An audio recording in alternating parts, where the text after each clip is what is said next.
Hi friends, welcome back. അപ്പം നമുക്ക് estimation and ഇൻഫറൻസിന്റെ last വീഡിയോയിലേക്ക് വരാം.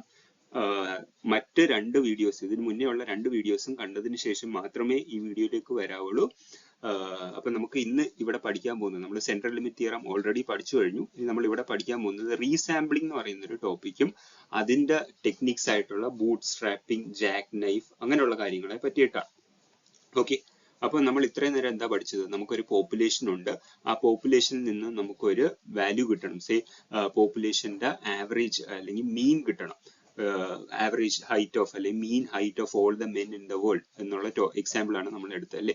അപ്പം നമുക്ക് എല്ലാ ആണുങ്ങളുടെ അടുത്തും പോയിട്ട് അവരുടെ ഹൈറ്റ് ഇൻഡിവിജ്വലി എടുക്കാൻ പറ്റാത്തതുകൊണ്ട് നമ്മൾ എന്താ ചെയ്തത്? നമ്മളൊരു റെപ്രസെന്റേറ്റീവ് സാമ്പിൾ എടുത്തു.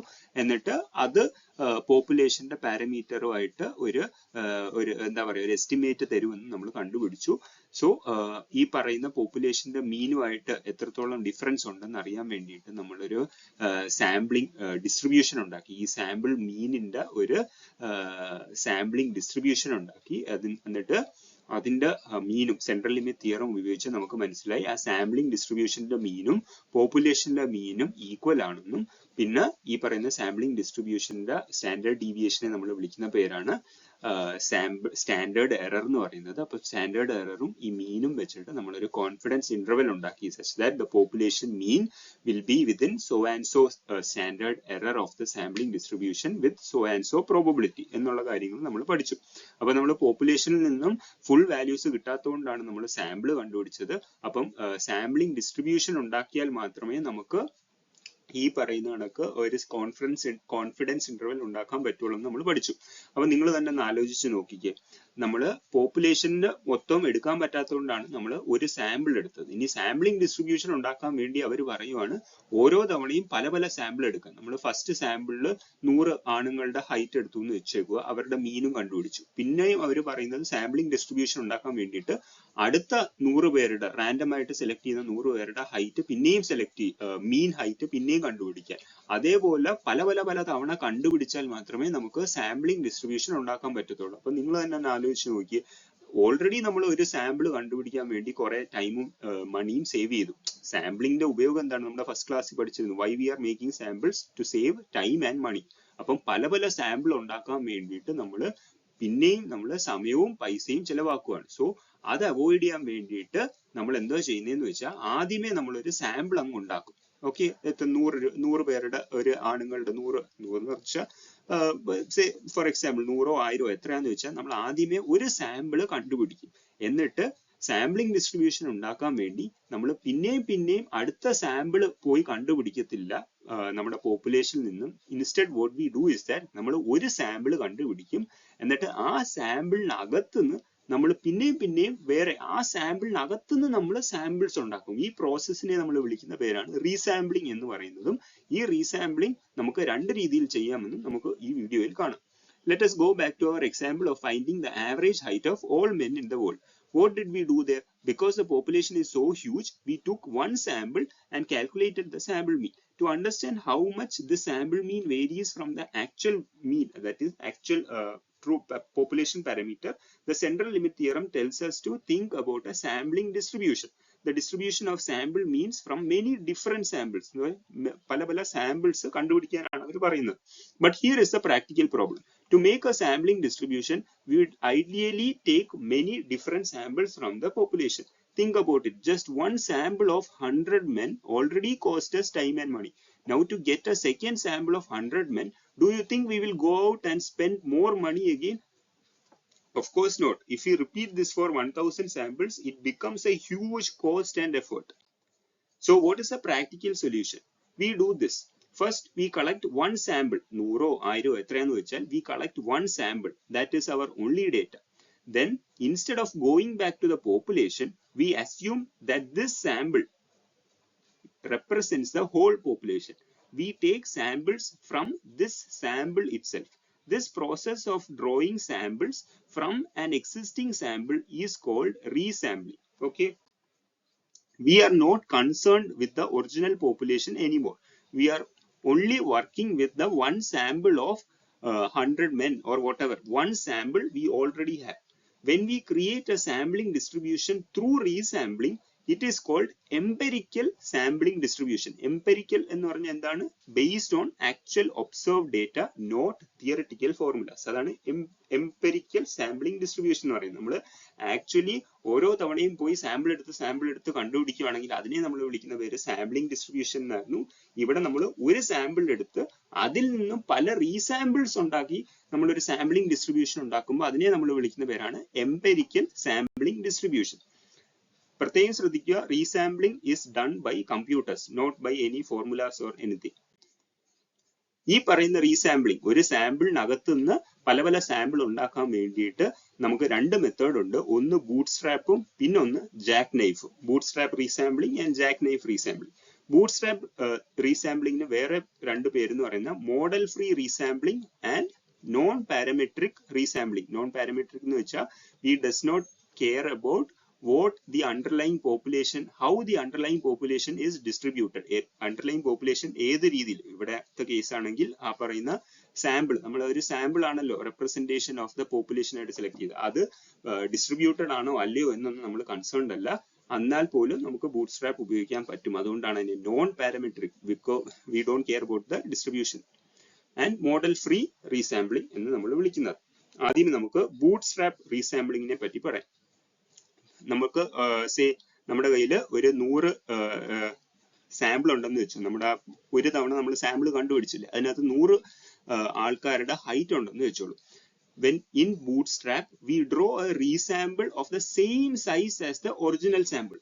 പ്രത്യേകം ശ്രദ്ധിക്കുക, ഇവിടെ 1 തൊട്ട് 100 വരെയാണ്, സേ ഫോർ എക്സാമ്പിൾ 1 തൊട്ട് 100 വരെയാണ് ഇതിനകത്ത് വാല്യൂസ് ഉള്ളതെന്ന് വിചാരിക്കും, 100 വാല്യൂസ്. നമ്മൾ എടുക്കുന്ന റീസാമ്പിളിംഗ്, ബൂട്ട് സ്ട്രാപ്പ് വഴി നമ്മൾ എടുക്കുന്ന റീസാമ്പിളിങ്ങിനും ഈ സാമ്പിൾ സൈസ് സെയിം ആയിരിക്കും, പക്ഷെ അതിനകത്തുള്ള വാല്യൂസ് വാല്യൂസ് ഈക്വൽ ആണെന്ന് നിങ്ങൾ വിചാരിക്കരുത്. അതായത് കമ്പ്യൂട്ടർ റാൻഡം ആയിട്ട് സെലക്ട് ചെയ്യുവാണ്. ഇവിടെ 1 to 100 വാല്യൂസ് ഉണ്ടല്ലോ, യുണീക്ക് വാല്യൂസ് ഉണ്ട്. കമ്പ്യൂട്ടർ എന്താ ചെയ്യുന്നതെന്ന് വെച്ചാൽ ഓരോ വാല്യൂസും അതിന്റെ ഇഷ്ടത്തിന് അത് എടുക്കും, റാൻഡം ആയിട്ട് അത് സെലക്ട് ചെയ്യും. സേ ഇവിടെ 1 ആണെങ്കിൽ ആ 1 ഒരു തവണ മാത്രമേ എടുക്കൂ, അങ്ങനൊന്നുമില്ല. ആ 1 1 എടുക്കാം, 2 എടുക്കാം, 3 എടുക്കാം. കമ്പ്യൂട്ടർ റാൻഡം ആയിട്ട് ഇതിനകത്ത് നിന്ന് ഒരു 100 വാല്യൂസ് സെലക്ട് ചെയ്യും. ആകെ കൂടി ശ്രദ്ധിക്കേണ്ടത് ഒറിജിനൽ സാമ്പിൾ സൈസും ബൂട്ട് സ്ട്രാപ്പ് റീസാമ്പിളിന്റെ സൈസും സെയിം ആയിരിക്കും, 100 തന്നെ ആയിരിക്കും. ഇപ്പൊ 100 ആണ് സാമ്പിൾ സൈസ് എങ്കിൽ നമ്മുടെ ബൂട്ട് സ്ട്രാപ്പിന്റെ സൈസും ബൂട്ട് സ്ട്രാപ്പ് റീസാമ്പിളിന്റെ സൈസും ഒറിജിനൽ സാമ്പിളിന്റെ സൈസും സെയിം ആയിരിക്കും, 100 from 100. V draw with replacement, അതായത് ഓരോ ഐറ്റം മൾട്ടിപ്പിൾ ടൈംസ് സെലക്ട് ചെയ്യാൻ പറ്റും. ഞാൻ ഇപ്പോൾ ഓൾറെഡി പറഞ്ഞു, 100 യുണീക്ക് വാല്യൂസ് ഉണ്ടെങ്കിൽ 100 യുണീക്ക് വാല്യൂസ് മാത്രമേ വരുള്ളൂ എന്നൊന്നുമില്ല. നമുക്ക് ഒരു വാല്യൂ കമ്പ്യൂട്ടർ എത്ര തവണ വേണമെങ്കിലും റാൻഡം ആയിട്ട് ഇങ്ങനെ സെലക്ട് ചെയ്തുകൊണ്ടേയിരിക്കും. അപ്പം ഒരു തവണ അങ്ങനെ കമ്പ്യൂട്ടർ റാൻഡം ആയിട്ട് ഒരു 100 വാല്യൂസ് സെലക്ട് ചെയ്തു, അതിനെ റീസാമ്പിൾ 1 എന്ന് വിളിക്കും. പിന്നെ റീസാമ്പിൾ 2 അതേപോലെ അത് പിന്നെയും റാൻഡം ആയിട്ട് സെലക്ട് ചെയ്യും. അങ്ങനെ പല തവണ അതിങ്ങനെ റീസാമ്പിൾസ് ഉണ്ടാക്കിക്കൊണ്ടേയിരിക്കും. ഓക്കെ, അതിനൊരു എൻഡ് ഇല്ല. നമ്മൾ ഡിസൈഡ് ചെയ്യണം എത്ര ദൂരം ഇത് പോകണമെന്ന്, എത്ര റീസാമ്പിൾസ് ഉണ്ടാക്കണം. After selecting an item we replace it back into our pool. നമ്മൾ 1, 5, 10, 100 എന്നുള്ള വാല്യൂസ് എടുത്തിട്ട് അത് ഒരു റീസാമ്പിൾ ഉണ്ടാക്കി, ഈ ഒരു റീസാമ്പിൾ ഉണ്ടാക്കിയിട്ട് ആ വാല്യൂസ് എല്ലാം, അതിനകത്ത് വന്ന വാല്യൂസ് എല്ലാം നമ്മൾ എടുത്തു മാറ്റത്തില്ല, പകരം അത് തിരിച്ച് ആ സാമ്പിളിനകത്തോ തന്നെ ഇട്ടിരിക്കും. അത് നമ്മൾ ഒന്നും റിമൂവ് ചെയ്യുന്നില്ല. We replace it back. So with replacement ഉള്ള റീസാമ്പിളിംഗ് മെത്തേഡ് ഏതാണെന്ന് ചോദിച്ചാൽ ബൂട്ട് സ്ട്രാപ്പ് ആണ്. എക്സാമിന് വരും, വിത്ത് റീപ്ലേസ്മെന്റ് ഏതാണെന്ന് ചോദിച്ചാൽ ബൂട്ട് സ്ട്രാപ്പ് നമ്മൾ റീപ്ലേസ് ചെയ്യുന്നുണ്ട്. This is non-parametric or model free because we don't assume any specific distribution for the population. Standard error of the bootstrap sampling distribution. നമ്മൾ പറഞ്ഞു മറ്റേ സ്റ്റാൻഡേർഡ് എറർ എന്ന് പറയുന്നത് simply sigma divided by root n ചെയ്താൽ മതിയായിരുന്നു, പോപ്പുലേഷന്റെ standard deviation അറിയാമെങ്കിൽ. ഇല്ലെങ്കിൽ sampling ഡിസ്ട്രിബ്യൂഷന്റെ standard deviation എടുത്തിട്ട് അത് ഡിവൈഡ് ബൈ റൂട്ട് n ചെയ്താൽ മതിയായിരുന്നു. പക്ഷെ ഇവിടെ ബൂട്ട്സ്ട്രാപ്പ് റീസാമ്പിളിംഗ് നമ്മൾ ഒരു സാമ്പിൾ മാത്രമേ എടുക്കുന്നുള്ളൂ, അതിനകത്തു നിന്നാണ് നമ്മൾ റീസാമ്പിൾ ഉണ്ടാക്കുന്നത്. അതുകൊണ്ട് ഇവിടുത്തെ സ്റ്റാൻഡേർഡ് എററിന്റെ ഇക്വേഷൻ കുറച്ച് ഡിഫറെന്റ് ആണ്. Root of 1 by b minus 1 the summation of theta b minus theta b എന്ന് പറയുന്നത് number of resamples we are taking. ഞാൻ പറഞ്ഞു ഒരു റീസാമ്പിൾ, 2 റീസാമ്പിൾ, 3 റീസാമ്പിൾ, അങ്ങനെ എത്ര റീസാമ്പിൾ വേണമെന്ന് നമ്മളാണ് ഡിസൈഡ് ചെയ്യുന്നത്. Okay, theta b is the mean of a resample. ഈ ഒരു റീസാമ്പിളിന്റെ വാല്യൂസിന്റെ മീൻ ആണ് തീറ്റ ബി എന്ന് പറയുന്നത്. തീറ്റ എന്ന് പറയുന്നത് the mean across all the resample means. ഈ റീസാമ്പിൾ മീൻസിന്റെയും എല്ലാത്തിന്റെയും ആവറേജ് ആണ് തീറ്റ എന്ന് പറയുന്നത്. നിങ്ങൾ ഈ ഇക്വേഷൻ കാണാതെ പഠിക്കേണ്ട. ഇതുവരെ ഉള്ളത് ക്വസ്റ്റ്യനിൽ തന്നിരിക്കും. ഈ ഇത്രയും വാല്യൂസ് ഈ ഫുൾ ആഡ് ചെയ്ത് ഒരു വാല്യൂ ആയിട്ട് എക്സാമിന് തന്നിരിക്കും. നിങ്ങൾ ആ കൂടി 1b-1 ഇൻറ്റു അത് ഈ പറയുന്ന ഈ സെക്ഷൻ സ്ക്വയർ റൂട്ട് മാത്രം എടുത്താൽ മതി. നിങ്ങൾക്ക് standard error of bootstrap resampling കിട്ടും. ഓക്കെ, ബൂട്ട്സ്ട്രാപ്പിംഗിന്റെ എക്സാമിന് ചോദിക്കാവുന്ന ഇമ്പോർട്ടന്റ് പോയിന്റ്സ് ഏതൊക്കെയാണ്? Bootstrap can be use to other population parameters such as median. അതായത് മീഡിയൻ നമുക്കറിയാം അത് കോംപ്ലക്സ് ആണ് കാൽക്കുലേറ്റ് ചെയ്യാൻ, അല്ലെങ്കിൽ അതിനൊരു ട്രാക്റ്റബിൾ അല്ല എന്ന് നമ്മൾ പറഞ്ഞു. അടുത്തടുത്ത് മെത്തേഡിലേക്ക് ഉപയോഗിക്കാൻ പറ്റില്ല. പക്ഷേ ബൂട്ട്സ്ട്രാപ്പ് ഉപയോഗിച്ച് നമുക്ക് ഒരു പോപ്പുലേഷന്റെ മീഡിയനോ അങ്ങനെയുള്ള കാര്യങ്ങളെല്ലാം നമുക്ക് കണ്ടുപിടിക്കാൻ പറ്റും. Bootstrap does not rely on any analytical formula. ഞാൻ പറഞ്ഞു ഇതെല്ലാം കമ്പ്യൂട്ടർ ചെയ്യുന്നതാണ്. ഇവിടെ ഒരു ഫോർമുലയും നമ്മൾ ഉപയോഗിക്കുന്നില്ല, റാൻഡം ആയിട്ട് സെലക്ട് ചെയ്യുവാണ്. Bootstrap results are more accurate. So ഇത് ഇത്രയും നിങ്ങൾ പഠിച്ചു വെച്ചിരിക്കുക. അടുത്ത മെത്തേഡ് ഓഫ് റീസാമ്പിളിംഗ് എന്ന് വിളിക്കുന്ന പേരാണ് ജാക്ക് നൈഫ്. ഇവിടെ എന്താണെന്ന് വെച്ചാൽ നമ്മൾ പറഞ്ഞു സാമ്പിളിന്റെ സൈസ് 100 ആണെങ്കിൽ 1 to 100 ആണെങ്കിൽ അകത്ത് 100 യുണീക് വാല്യൂസ് ഉണ്ട്. സോ സാമ്പിൾ സൈസ് എന്ന് പറയുന്നത് 100 ആണെങ്കിൽ ബൂട്ട്സ്ട്രാപ്പിനകത്ത് സാമ്പിൾ സൈസ് റീസാമ്പിളിന്റെ സൈസും 100 ആയിരിക്കണം എന്ന് പറഞ്ഞു. പക്ഷേ ജാക്ക് നൈഫിനകത്ത് എന്താ പറയുന്നതെന്ന് വെച്ചാൽ നമ്മുടെ സാമ്പിളിന്റെ സൈസ് 100 ആണെങ്കിൽ ജാക്ക് നൈഫ് റീസാമ്പിളിന്റെ സൈസ് എന്ന് പറയുന്നത് 1 അല്ലെങ്കിൽ ഈ സാമ്പിൾ സൈസ് -1 ആണ്. സോ ജാക്ക് നൈഫിന്റെ സൈസ് എന്ന് പറയുന്നത് 99 ആയിട്ട് വരും. ഇവിടെ നമ്മൾ റീപ്ലേസ് ചെയ്യുന്നില്ല. ഒരു തവണ എടുത്ത വാല്യൂസ് നമ്മൾ പിന്നെ ഉപയോഗിക്കുന്നില്ല. എന്താണെന്ന് ഞാൻ പറഞ്ഞു തരാം. We leave out 1 item from the original sample. We repeat this n times. ഞാൻ പറഞ്ഞു ബൂട്ട്സ്ട്രാപ്പിനകത്ത് നമുക്ക് എത്ര തവണ വേണമെങ്കിലും റീസാമ്പിളിംഗ് ചെയ്തുകൊണ്ടേ ഇരിക്കാമെന്ന് നമ്മൾ പറഞ്ഞു. പക്ഷേ ജാക്ക് നൈഫിനകത്ത് നമുക്ക് ലിമിറ്റേഷൻ ഉണ്ട്. നമുക്ക് how many resamples can we take in a jackknife എന്ന് ചോദിച്ചാൽ we can only do it n times. അതായത് ഈ സാമ്പിളിന്റെ സൈസ് 100 ആണെങ്കിൽ we can only make resamples 100 times. Okay, suppose for example ഒരു സാമ്പിൾ നമ്മൾ എടുത്തിരിക്കുന്നത് 1 2 3 4 5 ആണ്.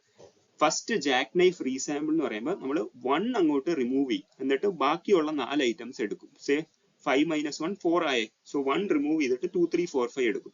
ജാക്ക് നൈഫ് റീസാമ്പിൾ 2 എന്ന് പറയുമ്പോഴത്തേനും 2 നമ്മൾ റിമൂവ് ചെയ്തിട്ട് രണ്ടാമത്തെ വാല്യൂ റിമൂവ് ചെയ്തിട്ട് 1 3 4 5 എടുക്കും. 1 3 4 5 അതിലും 4 ഐറ്റം. അങ്ങനെ ചെയ്ത് പോകുമ്പോൾ നമുക്ക് 5 തവണ നമുക്ക് ജാക്ക് നൈഫ് റീസാമ്പിൾ ഉണ്ടാക്കാൻ പറ്റും. 5 തവണയെ നമുക്ക് ഉണ്ടാക്കാൻ പറ്റുള്ളൂ. അപ്പം ഈ 5 എന്ന് പറയുന്നത് നമ്മുടെ ഒറിജിനൽ സാമ്പിൾ സൈസുമായിട്ട് സിമിലർ ആണ്. How many times we can make jackknife resampling ചോദിച്ചാൽ ആ സാമ്പിളിന്റെ സൈസ് ആണ്. What is the resampling size? Jackknife റീസാമ്പിളിംഗിന്റെ സൈസ് എത്രയാണെന്ന് ചോദിച്ചാൽ 4 ആണ്. സോ ഇത് നിങ്ങൾ കൺഫ്യൂസ് ചെയ്യരുത്. ഇതാണ് ജാക്ക് നൈഫ് റീസാമ്പിളിംഗ് എന്ന് പറയുന്നത്.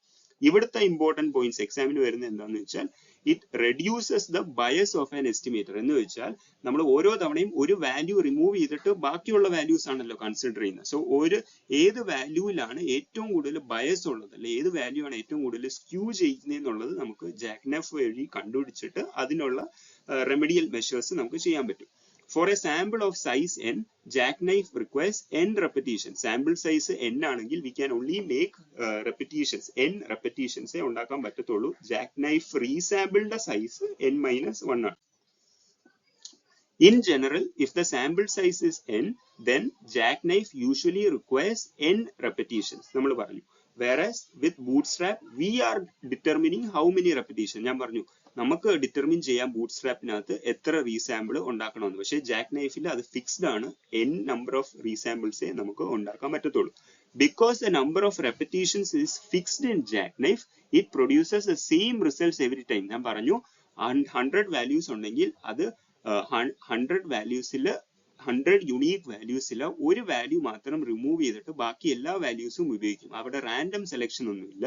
ഓരോ വാല്യൂസ് റിമൂവ് ചെയ്തിട്ട് നമ്മൾ ബാക്കിയുള്ള വാല്യൂസ് ആണ് ഉപയോഗിക്കുന്നത്. സോ ഇന്ന് കണ്ടുപിടിച്ചാലും നാളെ കണ്ടുപിടിച്ചാലും എല്ലാം ജാക്ക് നൈഫിന് ഒരേ വാല്യൂ ആണ് റീസാമ്പിളിംഗ് തരുന്നത്. കാരണം നമ്മൾ n റെപ്പിറ്റേഷൻസേ ഉള്ളൂ.